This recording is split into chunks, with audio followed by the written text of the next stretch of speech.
So how can you add a social media profile to the Instagram on iPhone? Let's get started. If you're new here on this channel, most definitely subscribe, and that way you're not going to miss anything important. So first of all, you need to open up your Instagram, go to your profile, and you will be able to click on edit profile, right? So there is the button like this, and you can see we can add plenty of different things.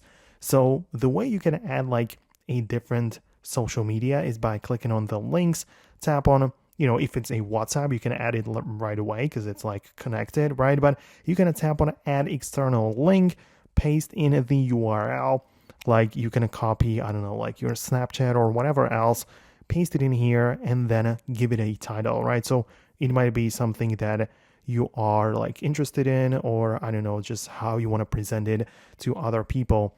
But I just quickly need to mention that a lot of people use these kind of like services. For example, Linktree is kind of useful or popular in that area, which is like, it's just one link which you add to your profile, but it contains multiple different social media pages or anything else that you want, right? So a lot of creators just put their social media pages all in one link and share that to their Instagram profile. So you can set it up yourself if you want to. Let me know if it works out well for you. And at the end, for more tips and videos like this one, stay tuned for more by subscribing, and I'll see you later in the upcoming videos as well. Thanks a lot for watching, and I'll see you later.